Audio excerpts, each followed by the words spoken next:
filing of the committee report on what we now call the Bangsamoro Autonomous Region Law.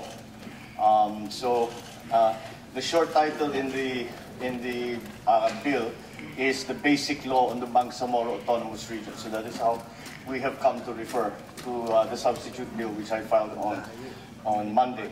I hope that the sponsorship speech goes some way. Of course, it would have been too long if I was going to go into all the details and the explanations as to why we did the things that we did, the changes that we made, the additions that we made.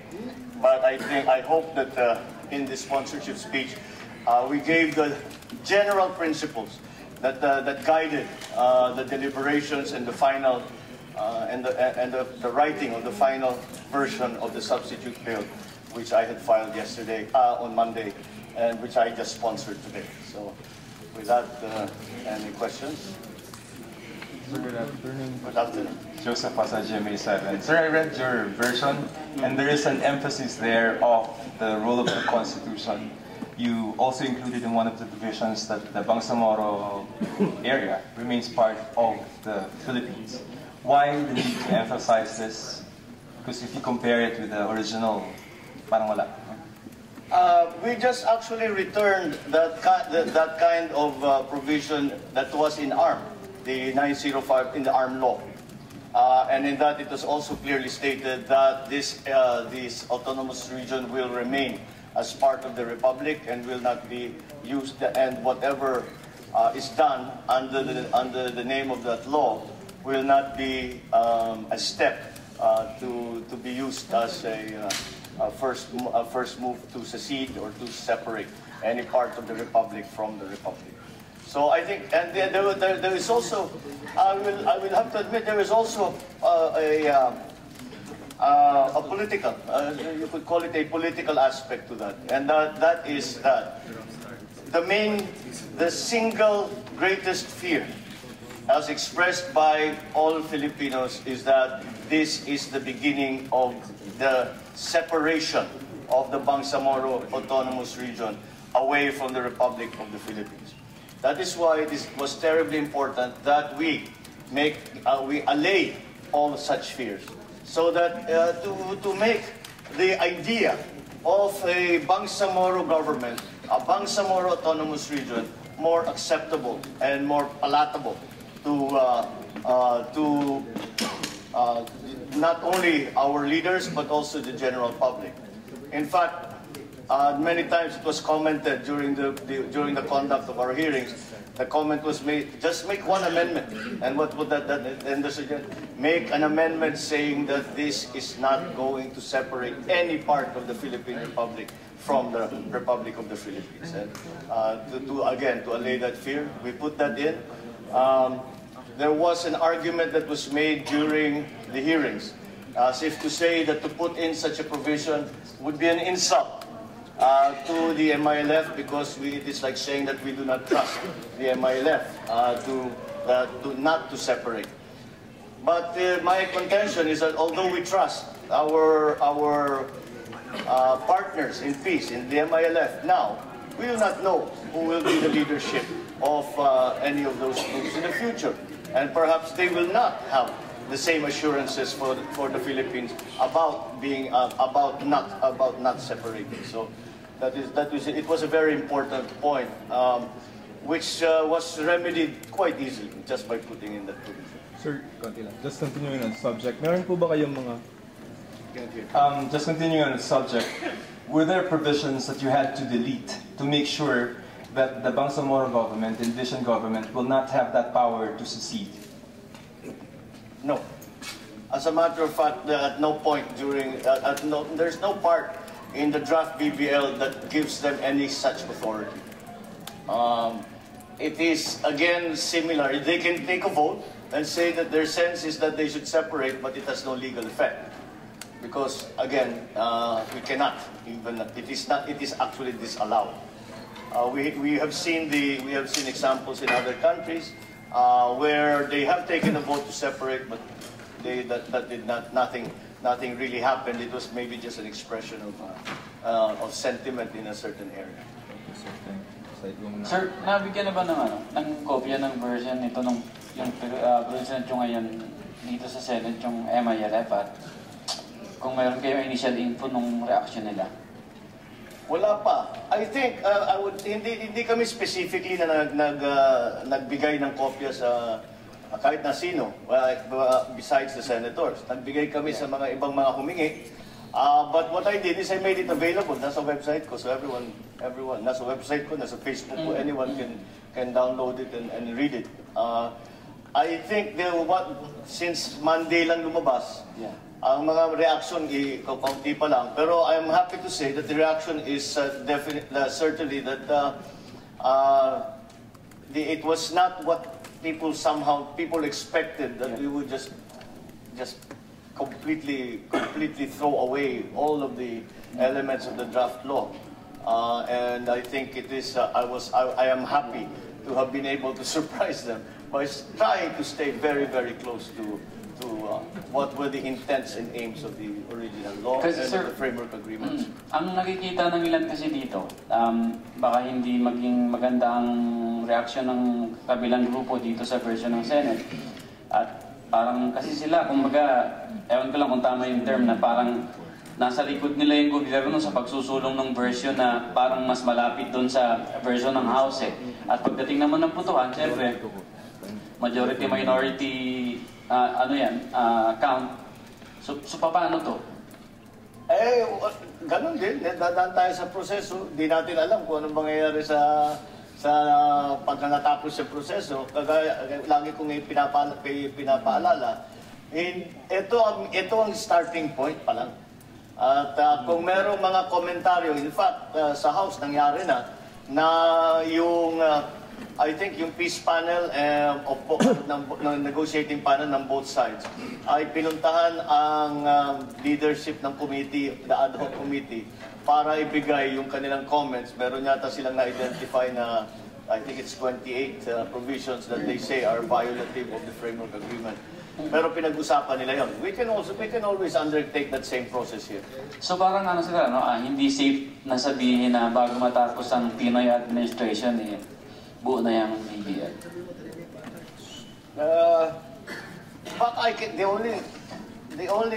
The only area that I can talk about with any authority is the Senate. So sa palagay ko, I'm sure mahaba magiging deliberasyon yan. Pero sa Senado, sa palagay ko, I cannot see that the interpolation and the process of amendments is going to take much longer than 6 weeks. Mahaba na yun. But if we debate it as often as we possibly can. Palagay ko siya pa ngayon. It is now it's the 12th. So 6 weeks brings us to the end of September. May schedule ba kayo na kung gaano kahaba na particular na oras ang kakainin sa bawat sessions nyo? Wala pang ganun. Pinag-usapan lang namin na mailabas na yung report, pero nasabay nga dun sa usapan ang listahan ng mga priority bills, hindi lamang ng mga senador, kundi sa LEDAC, at paano namin pagkakasyahin dun sa oras na naiiwan sa amin. So, the Senate President will have to assess how the debates, how the deliberations are going para makita nyo kung kailangan magmadali, kung kailangan magsimula sa umaga, things like that. That will have to be determined by the Senate President. Kung mabilis ang takbo, siguro maaari niyang sabihin, tama na muna yung basic law, gawin muna natin yung mga ibang batas. Pero kung mahina ang takbo, baka dagdagan nga ng mag-start sa umaga para matapos kasi pagdating na ng budget, yun na lang ang pwede namin pag-usapan. At saka sir, yung filing ng mga magre-relic or tatakbo by October, Tama. Kaya maganda kung matatapos kami by then. Nagkagulo-gulo nga kasi na-push back yung schedule. Dapat hindi naging ganito. Kung hindi nagkaroon ng 6-month delay sa pagbigay ng palasyo ng executive sa House of Representatives at saka sa Senado, kung hindi nangyari yung mamasapan, now we had to cease suspend rather hearings for almost 2 months. Sa palagay ko, hindi na sana maging problema yun. Alright. Pero nandito na tayo, we just have to do what we can para to lessen the confusion. Sir, dun, sorry pasensya na. Sir, dun sa version nyo, yung sinasabi na first and regular session of the Parliament will be on the first Monday of May in 2019. Tama ba yun? Ba't ganun yung timetable niya? That's the first regular. Kasi yung susunod na, yung una, we don't know. Okay. But we know that it's already, the one after that will be synchronized. Alright. Hindi ba? Kagaya nung ARM. Pero he synchronized 1 week before. Ito yung nakaset up na Yun yung hindi ba yung ARM, sinusundan lang namin, yung ARM, magkakaroon ng halalan 1 week, first Monday of May of 2019, for sure. Pero yung very first election for the Parliament, hindi namin alam kung kailan matatapos ito eh. So hindi namin masabi kung ano yung first, so that's why we specify the first regular election. Sir, pasensya. Ang mission ko lang sa board. Sir, you included... Ikaw lang yata nagbasa eh. Sir, di ba? Sir, sa Senate version, you included decommissioning. But when you read the context of the decommissioning, it does not only involve the MILF per se, but also the private armies in the area, other armed groups. So, putting it in the Senate version only deals with the MILF forces. How do you deal with the other armed groups? Well, if they have chosen not to join the peace process, wala tayong magagawa. We will have to confront them in any way that we feel is necessary. Hopefully, hindi. Pero nandun na tayo. At this point, we are confronting them militarily, but also politically, and also in as many other ways as we can.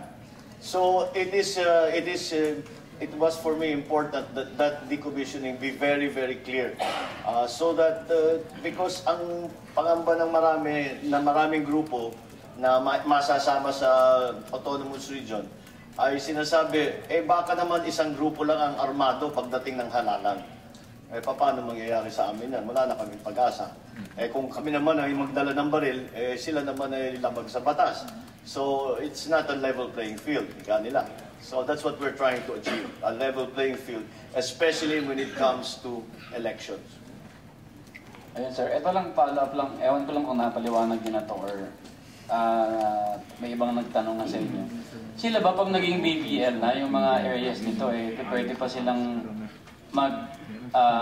buo ng party list na sasama dito sa Congress natin dito? Bakit hindi? Yeah, very...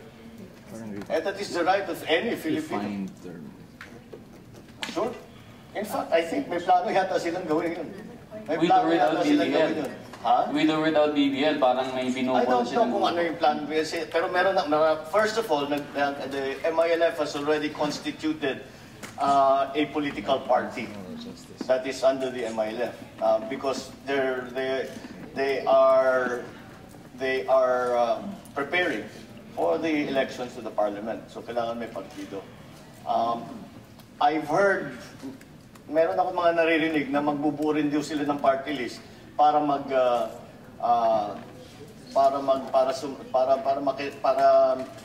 mag-apply as a party list na para sa halalan. But I don't know kung matutuloy yun. We haven't really discussed it. Hindi ba parang ano sir, parang nadoble na yung BBL? Well, hindi naman. Kasi iba naman yung Congress, iba naman yung Bangsamoro Parliament. Pero siguro kasi ang party list, yung disenfranchised, yung mahirap siguro masabing disenfranchised sila dahil nabigyan sila ng sarili nilang legislature, sarili nilang area, sarili nilang powers. But again, that's up to the COMELEC to determine. Pero lahat nga ng aming ginagawa ay parang nga hindi sila disenfranchised na.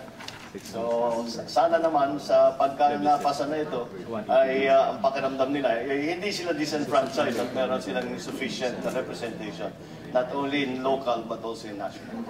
Alright, sir.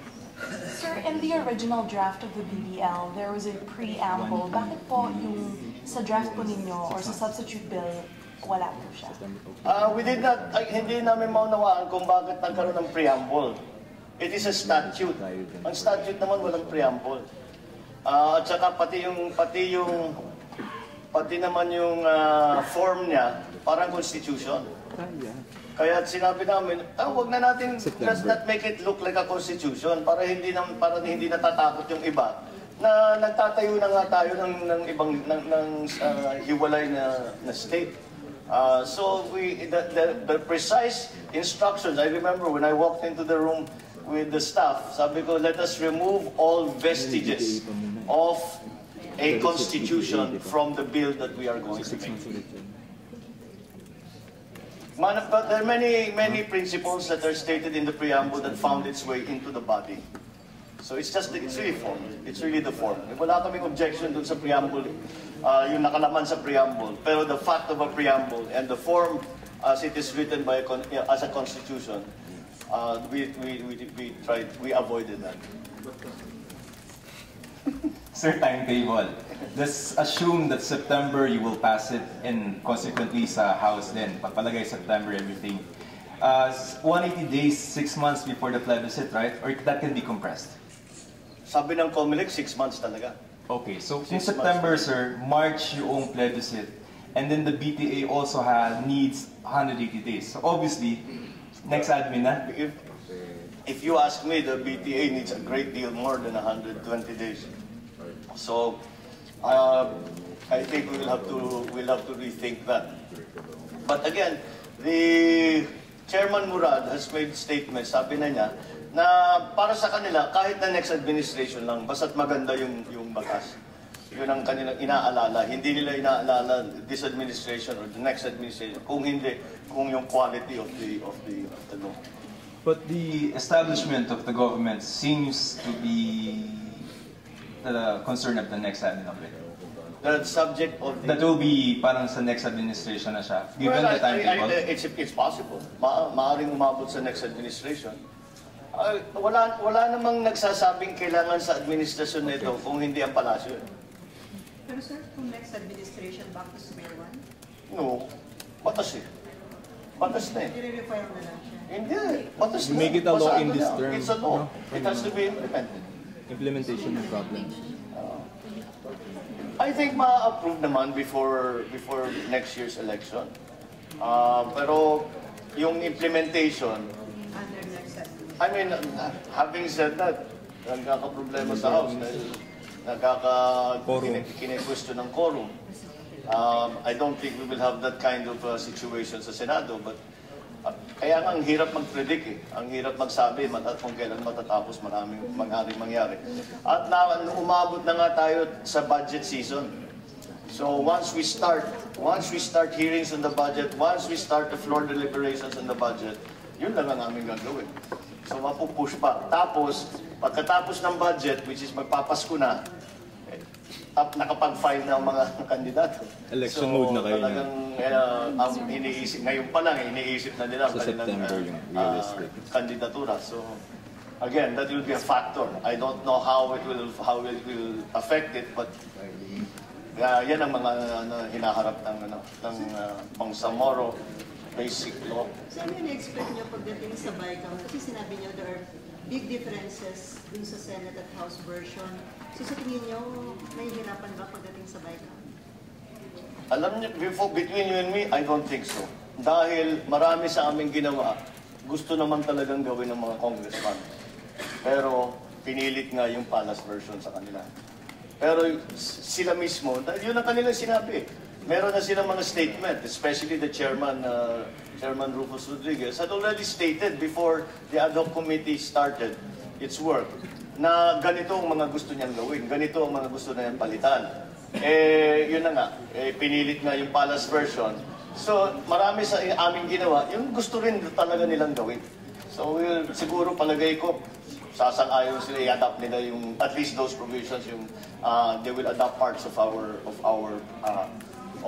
version. Sir, That's, I hope so anyway, para maging mas smooth ang takbo ng... sir, parang nanibago lang ako dun sa mga ibang sponsorship speech na mga bill na trinabaho ng mga committee. Sa dakong huli, sinasabi nila na aprobahan natin mga kasama itong batas na ito. Pero sa inyo po wala eh. Parang wala kayong sinabi na aprobahan natin itong Bangsamoro Autonomous Region Law. Wala. Hindi ibig sabihin na hindi ko gusto i-approve. Gusto ko i-approve dahil sa palagay ko tama ang version na ito. Pero marami pa kaming pinag-uusapan na kailangan na maaring dagdag, na maaring gawing amendment. So, in my mind, talagang kasama sa proseso yung period of amendments. At pinag-uusapan nga namin ano kaya ang magandang nilagay. Anong nakikita mo kulang pa. So, again, para sa akin, hindi pa ending ito eh. Parang sinasabi ko, sa aking mga kapwa-senador, tignan ninyo ito at sabihan nyo, at magsabi kayo at pag-usapan natin kung ano sa palagay ninyo. Kung maganda sa palagay ninyo, kung hindi maganda, kung ano yung dapat palitan, etc. So the process is ongoing. Hindi pa. That is the substitute bill. And as far as the Senate goes in the floor deliberation, it is the starting point. Alam naman ninyo na, lalo na contentious na ganito, maraming senador ang may mga ideas tungkol nga sa sa mga amendments na pwedeng gawin. Sir, there are calls that the BBL should be spared from partisan politics. So, ano yung assurance na it will be spared from partisan politics? Well, the partisanship only entered into the discussions on the Bangsamoro law when the Palace forced its version on its party members in the House. That's the only time we talked about parties in this whole process. So yung appeal dapat direkta sa Malacanang? Dapat Malacanang sa Malacanang appeal na? Oo, dapat nga, matagal ko na sinasabi, dapat hindi na haluan ng politika. Dapat hindi haluan ng politika. Tignan ninyo yung batas, tignan ninyo kung talagang sa palagay ninyo magaling, ipasan na. Kung sa palagay ninyo may kailangan gawin pa, gawin natin. Hindi naman, pero huwag natin sasabihin bakit, sino bang nandiyan, kasama ba natin o hindi. Ganun naman nangyari. So, whether or not it was to the conscience of the congressman, ipinilit nga yung Palace version, ginamit dyan is the party machinery. Gumalaw na yung mga whip, yung mga party leadership. Hindi pa naman nangyari yan sa ibang partido, LP lang. Sir, in the House levels, criticize yung pagbubuo ng Bangsamoro Police, Bangsamoro Audit Commission, and then the Electoral Office. But in your version, you retained it but refined the language. Can you say yung logic of retaining it? Because they need to have a COA. Any local government unit needs to have a COA monitoring and auditing whatever they do. They also need a civil service. And they also need a police. Kahit ng isang probinsya, lahat ng probinsya may police. Lahat ng probinsya may COMELEC office. Lahat ng probinsya pati city may civil service. So, ganun ang ginawa namin. Meron tawag namin, Bangsamoro Electoral Office, pero nakailalim sa COMELEC. Ang COMELEC pa rin ang magsasabi, halimbawa, sa proseso ng halalan, proseso ng plebiscite, ang mamumuno dyan at ang magsasabi dyan ay yung COMELEC kung paano gagawin. Sa halalan ng Bangsamoro Parliament, ang magpapatakbo niyan at magde-decide doon sa mga procedure, COMELEC pa rin. So, it is just, kasi yun ang isang, unang naging issue, na bakit meron silang sarili that is against the Constitution. So sabi namin, sundan natin yung ginagawa sa ibang lugar, ang office, pero maliwanag ang liniwanag namin ay nasa ilalim ng central office ng national government. Okay? Sir, last. How do you reconcile calls for justice for the SAC 44 and pushing this BBL? Because to some, these are mutually exclusive items. How can it possibly be mutually exclusive? How can it possibly be mutually exclusive? Because in my view, ang sakripisyo ng SAC 44, hindi sila nagsakripisyo para makuha si Marwan. ang sakripisyo nila ay para imulat ang mata ng taong bayan tungkol dito sa nangyayari sa Mindanao. At that is why, to honor them, we have to honor that sacrifice.